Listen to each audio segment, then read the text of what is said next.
Suprabhatam, good morning to all of you. आज हमारा जो कक्षा का जो पाठ चल रहा है वो पाठ चल रहा है कंटक नेव कंटकम।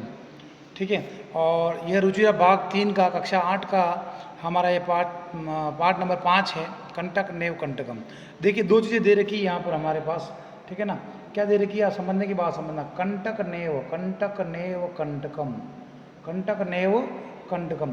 तो कंटक नेव कंटकम का मतलब क्या होता है? इस कांटे से ही कांटे को निकाला जा सकता है। ठीक है, प्रस्तुत पाठ के बारे में हम शुरुआत कर रहे हैं यहाँ से। ठीक है, क्या दे रखा है समझना। तो थोड़ा सा देख कैमरे उनसे ले लेता हूँ।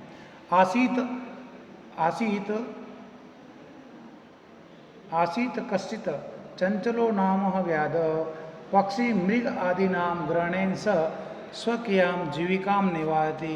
अर्थात आसीत का मतलब तो है था, कश्चित यानी कोई, चंचलो नाम व्याध, चंचल नाम का कोई एक क्या था, शिकारी था। पक्षिण मृग आदि नाम ग्रहणेन स स्वयं जीविकाम निवारती। पक्षी हिरण आदि को ग्रहण करके वो अपनी जीविका का निर्वाह करता था, जीवन जीता था।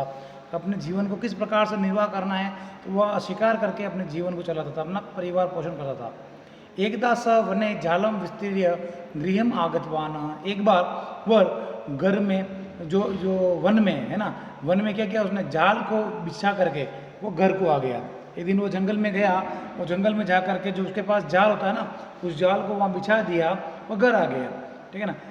अस्मिन एव दिवसे प्रातः काले, ठीक है ना, अन्य अस्मिन दिवसे प्रातः काले यदा चंचल वनम गतवान तदा स दृष्टवान।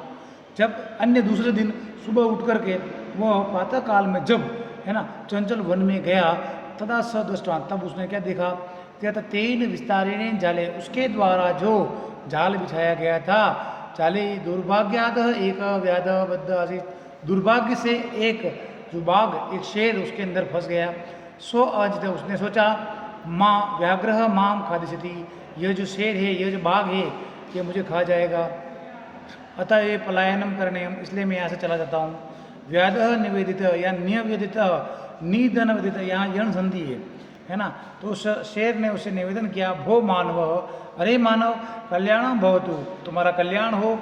यदि तुम माम मोचिष्यसि, यदि तुम मुझे छोड़ देते हो या छुड़ा देते हो जाल से, तरी हम त्वाम न निचामी, तो मैं तुम्हें नहीं खाऊंगा। मुझे इस जाल से, आपको यहाँ जाल दिखाई दे रहा हो, जाल में शेर दिख रहा होगा, ये जाल है और इस जाल में शेर दिखाई दे रहा होगा। कह रहा है, इस जाल में से अगर तुम मुझे बाहर निकाल देते हो तो मैं तुम्हें नहीं खाऊंगा। ठीक है ना। फिर वो कहता है कि तदा स व्याध व्याघ्रम, यहाँ जाला भाई ने, तो वो शिकारी जो है, व्याध का मतलब होता है शिकारी और व्याघ्र का मतलब होता है शेर या वो बाघ, है ना। जाल से उसको बाहर निकालता है, वो शिकारी उस शेर को उस जाल से बाहर निकाल लेता है। देखिए, इसमें जो इम्पोर्टेंट आपके दे रखे हैं, इम्पोर्टेंट शब्दार्थ, व्याध, व्याध का मतलब क्या होता है? शिकारी। व्याध का मतलब आपका आ रहा है शिकारी। और स्वयं, स्वयं का मतलब स्वयं ही, अपनी। सौभाग्य यानी दुर्भाग्य से, दुर्भाग्य यानी दुर्भाग्य से, व्याध यानी होता है बाघ, बद्ध यानी बंधा हुआ है, पलायनम यानी भाग जाना, निवेदित मैंने बताता ना यहाँ पर जन संधि निधन अवेदियत, निवेदन करता है। इस प्रकार से यहाँ शब्दार्थ दिए गए, इनको आपको याद करना है। अगला जो आता है आपका, वो आपका ये दे रखा है, व्याध क्लांतम आसित, जो वो जो व्याध था वो बड़ा थका हुआ था, व्याघ्र। स्वता भो मानव पिपासो हम, वो शेर जो था वो बड़ा थक गया था। सो अथ, उसने कहा, भो मानव, हे मनुष्य, पिपासु अहम, मैं प्यासा हूँ। नद्या जलम आनीय मम पिपासा सन्मय, नदी से जल ला करके मेरी जो ये प्यास है इसको शांत करो। व्याध जलम पीत्वा पुनः, व्याधम, और तो शेर ने या उस बाघ ने जल पी करके पुनः उस शिकारी से कहा, क्या कहा? शांता में पिपासा, अरे मेरी जो प्यास है वो तो बुझ गई। ठीक है ना, मेरी प्यास बुझ गई है। सांप्रतम बुभुक्षितो अस्मि, इस समय, सांप्रतम का मतलब होता है इस समय, बुभुक्षितो अस्मि यानी मैं भूखा हूँ। इदानीम अहम त्वाम खाद्याम, इसलिए मैं तुम्हें खाऊंगा। चंचल उक्तवान, चंचल ने कहा, अहम त्वकिते धर्मम आचरितवान, अरे मैंने तुम्हारे लिए धर्म किया, तो यार मिथ्या प्रणीतम, तुमने मुझसे झूठ बोला। तो हम माम खादितुम इच्छसी, तुम मुझे सॉरी खाने की इच्छा रखते हो। प्रणीतम है ना, तुम क्या करना चाहते हो? मुझे खाने की इच्छा रखते हो। व्याघ्र वदत, शेर ने कहा, अरे मूर्ख, सुधारताया किम अपि अकार्यम न भवति, भूख के आगे कोई कार्य नहीं होता है जो करने योग्य नहीं हो। सर्व स्वार्थमिते, सभी लोग अपने स्वार्थ में हैं। चंचल नदी जिलम अपचित, तो चंचल दौड़ के गया और नदी के जल से कहा और उससे पूछा, क्या पूछता है वो देखिए जा करके। नदी के जल से पूछता है, नदी जलम अवत, तो नदी के जल ने कहा, एवं ये भवती, ऐसा ही होता है। जना मई स्नानम कुर्ती, लोग मुझ में स्नान करते हैं। वस्त्राणि प्रक्षालयन्ति, वस्त्रों को धोते हैं। तथा च मम मलमूत्र आदिकम विसर्जन निर्वहन्ते, और मेरे अंदर ही मलमूत्र आदि का छोड़ देते हैं। वस्तुतः सर्व स्वार्थ समित है, इस संसार में सभी लोग स्वार्थ में समित है। हर व्यक्ति अपना फायदा चाहता है ना। चंचल वृक्षम उपगम्य, चंचल जो है वृक्ष के पास जाता है और पूछता है। वृक्ष कहता है, मानवा अस्माकम छाया विरमंती, लोग जो हैं, मनुष्य जो हैं, मेरी छाया में ही रुकते हैं, बैठते हैं, खेलते हैं। अस्माकम फलानि खादन्ति, हमारे फलों को खाते हैं। पुनः कुठारे प्रत्य अस्मभ्यम सर्वदा कसनति, और वो जो कुल्हाड़ी होती है उससे वापस हमारे ऊपर ही प्रहार करते हैं। यत्र कुत्र भी छेदनम करते, जहाँ कहीं पर भी होता है उस कुल्हाड़ी से छेद करते हैं। सर्व स्वार्थम समित, इस संसार में सभी इंसान स्वार्थ में हैं, समाहित हैं। फिर बात आती है इसके अंदर ऊपर, क्या कहता है, समीपे एका लोम शिखा बद्री गुलमायाम पृष्ठे नीलियाम हिताम वार्ताम सुनती, समीप में एक जो लोमड़ी होती है वो बेर के उसके बेर के पीछे बेर की झाड़ी होती है, उसके पीछे छुप करके, नीली नाम का छिप करके, एतासाम वार्ताम सुनती, ये वार्ता सुनती है।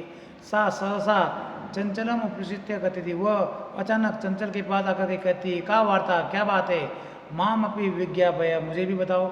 स वदता, वह कहती है, मातेश्वरी, अरे मौसी, अवसरे तुम समागति, तुम सही समय पर आई हो। मैं अस्य व्याघ्र से प्राण रक्षिता, इस व्याघ्र से, इस शेर से मेरे प्राणों की रक्षा कराओ मौसी। परम ऐसा मामे खादी तो मुझे, अरे ये तो मुझे खाने की इच्छा रख रहा है। तदंतरम स लोम सिखाए लिखिनाम कथा, उसके बाद उसने पूरी लोमड़ी को तो शुरुआत से जो कथा हुई थी, बात हुई थी, वो पूरी सुनाई।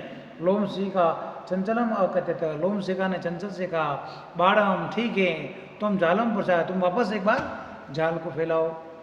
तो जब वो जाल को फैलाता है, पुनः सा व्याघ्रम ने अवदत, और पुनः उसने व्याघ्र से कहा, केन प्रकारेण तुम एतास्मिन् जाले बद, तुम किस प्रकार से इस जाल में फंस गए। इति अप्रत्यक्षम दुष्टुम इच्छा थी, मैं ये मेरी आंखों से देखना चाहती हूँ। कौन कहती है, लोमड़ी कह रही है कि भैया तुम कैसे फंस गए, तुम तो इतने बहादुर हो, तुम कैसे नहीं फंस सकते, तुम वापस फंस के बताओ मुझे। तो व्याघ्र तद वृतांतम प्रदर्शितम तस्मिन जाले परित, तो वह शेर पूरे वृतांत को समझाने के लिए, प्रदर्शन करने के लिए उस जाल में प्रवेश करता है। लोमशिका पुनः अकथित, लोमशिका पुनः कहती है, संप्रति पुनः पुनः कुर्दन के, तो तुम इसमें बताओ कैसे कूदे थे, कूद के बताओ। तो वापस वो कूद के बताता है। स तथैव समाज है, वो वैसे ही करता है। अनारतम कूदने, लगातार कूदने से स शांतम हुआ, तो वो थक गया। जाले बद्ध स व्याघ्र क्लांतम सन्ना, जाल में बधा हुआ वह शेर बड़ा थका हुआ हो गया। निसहाय भूतवा, निसहाय होकर के, तत्र अपतत, वहाँ गिर गया। प्राण भिक्षा में पीछे आया, और अपने प्राणों की भिक्षा मांगने लगा। लोमशिका व्याघ्रम अवदत, लोमशिका ने उस शेर से कहा, सत्यम त्वया, सत्य ही कहा गया है वणितम, सर्व स्वार्थम समिति, सभी लोग स्वार्थी होते। तो इस प्रकार से तुमने मेरे साथ धोखा किया, तो हमने भी हमारी जान बचाने के लिए मेरे साथ धोखा किया। जाले पुनः तम बद्ध दस्वा स व्याध प्रसन्नो भूत्वा गृहम प्रत्यागत, जाल में बंधे हुए उस शेर को देख करके वह शिकारी प्रसन्न हुआ और अपने घर को आ गया। इस प्रकार से पूरे काट की कहानी का मतलब आपको समझ में आ गया होगा। बहुत ही आसान जो कहानी है, कुछ नहीं है। एक शिकारी होता है, जंगल में शिकार करने के लिए जाता है, और वहाँ पर शिकार करते हुए क्या करता है, वह जाल बिछा के घर रहता है। उसमें कि गलती से एक शेर फंस जाता है। जब दूसरे दिन वो सुबह देखता है तो शेर कहता है, नहीं नहीं मैं तुम्हें नहीं मारूंगा, मुझे बाहर निकाल लो। बाहर निकालता है, उसके पानी पिलाता है, खाना खिलाता है, उसकी बहुत सेवा करता है। लेकिन शेर जो है वो कहता है मैं तुम्हें खाऊंगा। तब वो जा करके नदी को, वृक्ष को, सबके अपना विधान समझाता है। कहना सभी लोग कहते हैं वास्तव में इस संसार में सभी लोग स्वार्थी हैं, अपना अपना स्वार्थ देखते हैं। इसी बीच में एक झाड़ी के पीछे छुपी हुई लोमड़ी आ जाती है, उसको वजह सुनाता है। और लोमड़ी अपने दिमाग से चालाकी से उस शेर को वापस चाल में बता देती है। इस प्रकार से कभी भी हमें धोखा लोगों के साथ नहीं करना चाहिए, अपने दिमाग का उपयोग करना चाहिए। जैसे के साथ तैसा, मतलब कांटे से ही कांटा निकलता है, कहने का मतलब समझ रहे बात को, जहर से ही जहर को काटा जा सकता है। तो देखिए इसमें प्रश्न आ गए हैं, वैद्य से नाम की मासीता चंचल, तो ये इसमें मैं आपको भेज रहा हूँ, इसको आप एक बार देख लीजिएगा। ये इसका वीडियो भी मैं आपको भेज दूंगा, और इसका जो क्वेश्चन आंसर का जो वीडियो है वो वीडियो मैं अगली बार आपको भेज दूंगा, ठीक है। तो इसको मैं समझा भी दूंगा, समझाया हुआ है उसमें पूरा वीडियो। तो ये मैंने यहाँ केवल आपको देखने के लिए दिया है, तो आप चाहें तो इसको आप कर लीजिएगा, पाठ को पढ़ लीजिएगा, उस से कर लीजिएगा। ठीक है, तो आपको समझ में आ गया, और आशा करता हूँ नहीं भी समझ में आया है तो आप वापस ट्राई करिए। धन्यवाद, है ना, बहुत बहुत धन्यवाद।